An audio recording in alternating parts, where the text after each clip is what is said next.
자, 안녕하세요. 박성필입니다. 자, 오늘 HLB 보도록 하겠습니다. 자, 일단 축하드립니다. 드디어 기다리고 기다리던 소식이 나왔죠.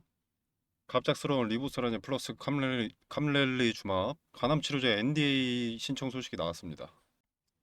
자, 이게 리라프그라티닙 NDA와 시기가 맞물리게 되었습니다. 리보스라닙과 리라프그라티닙의 NDA가 동시에 이루어졌기 때문에 기대감이 비슷한 시기에 반영될 것으로 예측이 되고요. 더 막대할 것으로 예측이 됩니다.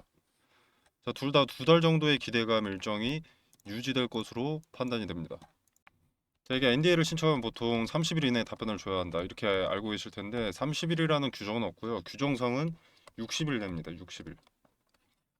자, 30일 이내에 답변해 주는 경우가 종종 있어서 그렇지 FDA가 접수할지 말지 그 기한은 최대 60일인 거고요. 즉 두 달간 기대감 일정이 유지가 될 수 있다는 의미가 되겠고요. 자, 현지 시간 1월 23일에 항소제약이 NDA를 신청했기 때문에 최대 3월 23일 이내에 FDA는 간암 치료제에 대한 답변을 줘야 합니다. 자, 리라프그라티닙은 아직 신청은 안 했지만 1월 내에 신청할 예정이라고 했으니 일정에 큰 차이는 없겠죠. 차이라고 하면 이제 리라프그라티닙은 혁신 치료제로 지정이 되었기 때문에 심사에 들어가게 되면 최우선으로 심사할 가능성이 높아집니다. 그래서 결과 여부가 리라프그라티닙이 먼저 나올 가능성이 높고요. HLB의 본체라고 할 수 있는 간암 치료제는 그 후에 나올 수가 있다고 봅니다. 자, 이렇게 되면은 리라프라티닙이 승인을 받게 되어도 이 기대감 소멸이 크지 않을 수 있습니다. 바로 간암 치료제로 기대감이 이어지니까. 자, 그래서 기존에 여기 강력할 수밖에 없는데 저항이 과거에도 박스권 상단이었고 지나고 나서도 박스권 상단이었기 때문에 저항이 셀 수밖에 없었습니다. 근데 강력한 호재를 등에 업고 이 저항이 지지로 바뀌었죠. 자, 그래서 이제 저항이 어떤 자리에 앞으로 부딪힐지 한번 보겠습니다. 일단 오늘 저항받은 자리는 자, 64,000원의 자리입니다.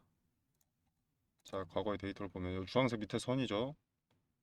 크게 의미가 있어 보이진 않습니다. 오히려 그보다 더 위에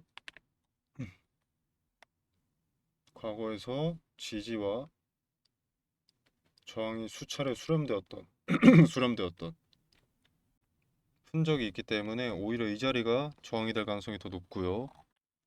저항이 될 수밖에 없는 자리이기 때문에 이걸 돌파했구나 이걸 보는 게 아니라 여기 부딪혔을 때 어떤 움직임을 보여주느냐 이게 중요한 겁니다.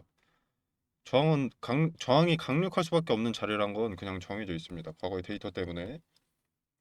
자, 근데 이걸 그냥 쉽게 별다른 저항도 없이 돌파한다면 재료의 두께가 그만큼 굵다는 것이고, 그렇기 때문에 투자자들이 원래 여기서 저항이 강력하다면 여기서 매도하려고 했으나 매도하지 않고 뭐 버티거나 혹은 매수했기 때문에 쉽게 올라갔다. 그만큼 재료가 두껍다. 이런 걸 알 수 있는 거죠. 그래서 의미가 큰 자리들은 부딪혔을 때 어떤 제스처를 보여주는지를 확인해야 합니다. 그리고 지금 NDA 신청 소식이 나왔다고 안주하면 안 되는 게 HLB는 과거에 물려있는 투자자들이 많습니다. 물린 투자자들 대부분 여기서 샀죠. 그리고 그 세월도 꽤 깁니다. 24년도부터이기 때문에. 그리고 또 뒤통수 당한 과거가 많습니다. 그죠? 그래서 투자자들의 투심이 조금 오른다고 긍정적으로 바뀌기는 쉽지 않습니다. 대부분 이 뒷자리에 물려 있을 거거든요. 이쪽은 뭐 요 아래쪽들은 물타기를 했거나 했을 수는 있어도 거래가 많이 실려 있지 않습니다. 대다수의 개인들은 요 높은 자리에서 매수를 했겠죠. 그래서 여전히 행동하지 않습니다. 뒤통수의 과거가 없었고 뭐 두 차례 CRL, 나노코 박스 이런 거 없었으면 상한가 지릅니다. 근데 재료의 두께가 굵직하고 이제 두 가지 NDA가 시기가 겹쳐 있기 때문에 이게 뭐 웬만하면 상한가를 가는 재료인 건데 지금 뭐 8%, 9% 상승으로 마감한 자체가 아직도 리스크가 크다, 우려감이 존재하는 거죠. 투자자들의 투심이 변하려면 이전 고점 여기까지라도 가는 모습을 좀 보여줘야 합니다. 제가 하고 싶은 말이 이겁니다. 자, 기대감이 본격적으로 반영된다는 것은 세력이 자금을 집어넣겠다는 건데, 세력만의 돈으로 주가를 올리려면 이 시총 8조가 넘는 주가를 그러니까 드립을 하려면 돈이 상당히 많이 든다는 겁니다. 그래서 그 자금 소모를 줄이려면 어떻게 하겠느냐? 개인들이 탑승하게 만들어야 된다는 거죠. 개인들이 탑승하려면 이런 상승세를 꾸준하게 보여주던가 아니면 압도적인 상승 한 번이 이렇게 나와줘야 됩니다. 그리고 못해도 본전을 좀 줘야 되는 거죠. 자, 그래서 기대감이 존재하는 동안 이 추세를 유지할 것으로 보고요. 좀 과감한 상승세를 한 차례 보여주지 않을까 생각합니다. 개인들 탑승을 유도하려고. 그리고 꼭 하나 명심하실 건 재료 일정. 재료 일정이 다가오고 기대감에 폭등을 한다면 세력의 엑시트가 머지않았다는 것을 인지하고 계셔야 합니다. 자, 세력이라고 해서 이거 발바닥에 사서 머리 꼭대기에 파는 게 아니거든요. 그리고 세력이라고 단 하나의 주체가 아닙니다. 단 하나의 주체가 8조짜리를 지들 마음대로 휘둘 수는 없습니다. 여러 주체가 공존하기 마련이고요. 도구로 사용되는 개인들의 힘도 필요합니다. 이 개인들도 투심이 합쳐지면 하나의 세력이 되어버리죠. 근데 투심이 제각각이라는 게 문제인 건데 재료와 동시에 급등을 보여주면 투심이 뭉쳐집니다. 개인들은 이런 급등에만 매수하니까요. 그래서 이 시점에 오면 리스크가 커진다는 거죠. 세력은 오로지 개인들을 고점에 매수하는 주체로 사용을 하는데 지금은 이제 매수를 부추기고 있는 그 초입이니까요. 그래서 기대감만 야무지게 활용하는 게 좋습니다. 자, 그럼 맨날 나오는 말. FTA 승인받으면 더 오를 텐데? 그럴 수도 있죠. 근데 승인받는다는 확신은 여전히 없습니다. 두 번 실패했으니 이번에 성공하겠지. 이 생각 자체가 도박입니다. 결과를 확인하고 들어가는 건요. 경기 끝난 뒤에 하이라이트 보고 베팅하는 거랑 다를 게 없습니다. 자, 그리고 개인도 투심이 합쳐지면 하나의 세력이 된다고 했었죠. 자, 윗구간에 물린 투자자들 기다리지 않습니다. 돈 줘놓으면 팔고 튀겠다라는 사람도 상당히 많습니다. 주가가 어느 일정 수준까지 오르면 매도 압력이 상당히 강해지는 겁니다. 거기에 세력의 엑시트까지 더해지면 승인을 받아도 조정은 동반될 수 있다는 거죠. 저는 요 밑바닥에 있을 때부터 3만 원대에 있을 때부터 아직은 팔 때 아니다. 적어도 기대감만큼은 반드시 반영된다라고 강조드려 왔었습니다. 자, 근데 지금 두 가지 재료 일정이 나온 만큼 이제는 관점을 매도 타점에 둬야 합니다. 리스크 최소화에 둬야 됩니다. 내가 최대 수익을 얼마나 먹을 수 있을까? 간암 치료제를 승인받으면 얼마까지 올라갈까? 리라프그라티닙까지 승인받으면 얼마나 올라갈까? 이걸 생각하면 희망회로 올리면서 이성을 잃습니다. 가격이 오르면 오를수록 리스크는 점점 커질 수밖에 없다. 세력이라는 존재를 인정하고 이들의 엑시트는 동반될 것이다. 또 HLB라는 종목의 특성상 개인 투자자들의 투심이 부정적일 수밖에 없다는 것을 수용할 줄 아셔야 합니다. 그래서 이렇게 기대감이 반영되면 반영될수록 리스크는 커질 수밖에 없고 리스크 최소화에 중점을 둔다면 예정된 소나기를 피해갈 수 있을 겁니다. 조정 없이 올라가는 종목은 어디에도 없습니다. 승인받는다고 평생 오르지도 않고요. HLB는 물린 투자자들의 평단이 좀 물갈이가 되어야 재료가 온전하게 반영될 수 있습니다. 그리고 만약에 승인을 받는다. 이거 받고 나서도 살 기회는 당연히 있습니다. 여러분의 평단이 이 승인 나고 나서 다시 시작을 한다면 다시 투자를 시작한다면 수익률은 0%에서 시작하는 거 아닙니까? 어디서 사든 지금처럼 마이너스 몇십 프로가 아니라. 자, 그래서 재투자나 신규 진입을 고려한다고 하더라도 기대감에 대한 리스크는 피해간 뒤에 재진입하는 것이 좋다고 보고요. 자, 그리고 이제 만약에 승인을 받는다면 간암치료제가 승인을 받는다면 그때 LMR 파트너스의 투자 자금을 사용할 수 있게 되기 때문에 이때는 조정의 매수할 타점을 찾는 관점으로 가면 됩니다. 승인 이후에는. 근데 이건 발생하지 않는 일이니까 아직 생각할 필요가 없겠죠. 이거는 승인 받고 생각하면 됩니다. 자, 한 번의 매수 그리고 한 번의 매도로는 변수에 대응할 수가 없습니다. 좋지 못한 투자 습관이기 때문에 꼭 이번에는 기대감의 비중 축소라도 하시길 바라겠습니다. 그리고 분할로 이렇게 쪼개서 매수하고 쪼개서 매도하는 습관도 길러보시는 게 좋다고 봅니다. 자, 분할 매수나 분할 매도 타점 그리고 디테일 위에 저항의 의미가 큰 자리들이 상당히 많은데 부딪혔을 때 어떤 제스처가 나오는지가 중요하다고 했습니다. 자, 그것에 따라 추세가 결정될 가능성이 높기 때문인데 텔레그램방에서 이 부분 디테일 무슨 의미인지 해석까지 세세하게 말씀드리도록 하겠습니다.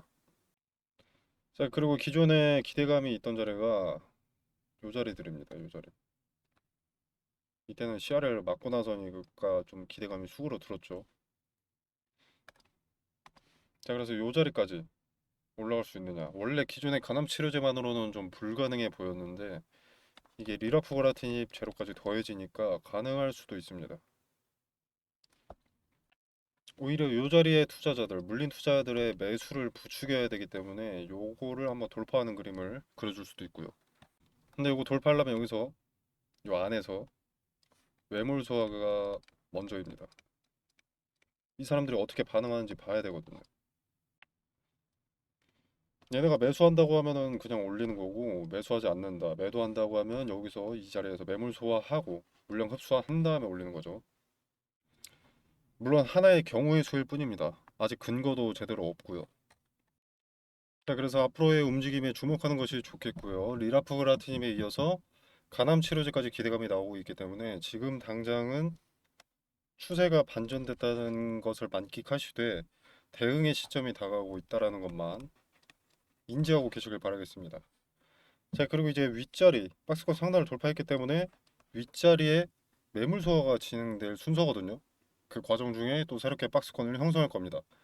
자, 여기서 박스권 하단이 될 자리의 근거와 박스권 상단이 될 자리의 근거를 확인하고 언급드리도록 하겠습니다. 자, 매물 소화가 진행될 수밖에 없기 때문에 그 박스권 내에서 등락을 거듭할 거거든요. 과거 기대감이 있을 때도 이렇게 들쭉날쭉 했던 것처럼. 그래서 비중 쪽에서 다소 높은 자리에서 박스권 꼭대기 이런 데서는 비중을 축소하시고 분할 매도하시고 이제 의미가 큰 자리에서 지지받았다라고 하면 이제 비중을 더해서 이때는 매수 관점에서 접근을 해야겠죠. 이런 식으로 대응하시길 바라겠고요. 그 관련 타점과 근거도 텔레그램방에서 설명드리도록 하겠습니다. 자, 그리고 여러분들 보시면 또 강조드리는 말씀인데 과거에 보시면 기대감 크게 반영됐었죠. 자, 근데 쭉 빠지지 않습니까? 여기 요게 리스크를 배제하기 위해서 기대감만 사용하는 투자자들의 매도세 영향입니다. 승인이 나는 그 결과까지 지켜보겠다는 투자자들은 매수도 매도도 하지 않습니다. 그죠? 그냥 내가 가진 보유 주식 수익률만 보지. 결국 가만히 있기 때문에 요 리스크 배제하고 기대감만 이용하는 투자자들 이들은 매도하니까 이렇게 주가가 빠질 수밖에 없는 거예요. 그래서 이런 결과가 나올 가능성이 압도적으로 높으니까 우리도 기대감에 엑시트하고 재투자를 하더라도 낮아졌을 때 저점이 확인됐을 때 그때 재투자를 하는 것을 권유드린다는 겁니다.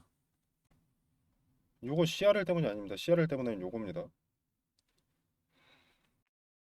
이때도 마찬가지죠. 두 번째 CRL 이렇게 기대감 반영되다가 여기서 빠지기 시작합니다. 그리고 CRL 맞고 이렇게 급락했고요.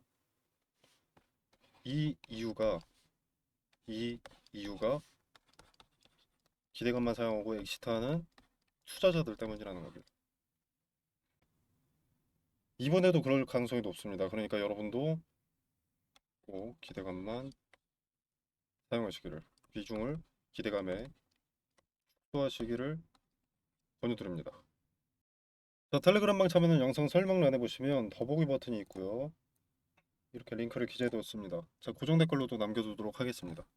자, 링크 타고 들어오시면 이런 창이 하나 뜨는데요. 나는 빠른 정보 전달과 대응 분석이 궁금하다라고 하시면 텔레그램 입장을 체크해 주시면 되겠고요. 나는 그런 건 필요 없다. 급등주 검색식이 필요하다. 또는 전자책이 필요하다. 라고 하시면 필요하신 거 이렇게 체크해 주셔서 제출하시면 되겠습니다. 자, 그리고 여러분들 답신을 받으셔야 되잖아요. 그래서 여기 여러분 연락처 뭐 예를 들어서 010-1234-2345다 이렇게 기재해 주시고 제출 눌러 주시면 되겠습니다. 전화번호를 미기재하거나 아니면은 잘못 입력하시는 경우에는 제가 전달드릴 어떤 소통 창구가 존재하지 않게 됩니다. 그래서 정확하게 연락받으실 전화번호 기재해 주셔서 제출 눌러 주시면 되겠습니다. 자, 그리고 텔레그램방 같은 경우에는 1월부로 신설된 신규 공간입니다. 기존에 참여하셨던 분들도 이제 새로운 공간에 참여를 원하신다면 연락처 기재해 주시고 요거 체크해 주신 다음에 제출 눌러 주시면 링크 보내드리도록 하겠습니다. 자, 이 공간에서 제공되는 정보 금전을 요구하지 않습니다. 투자의 기준과 근거들을 설명드리고요. 여러분의 투자에 도움이 되기를 바라면서 마무리하도록 하겠습니다. 감사합니다.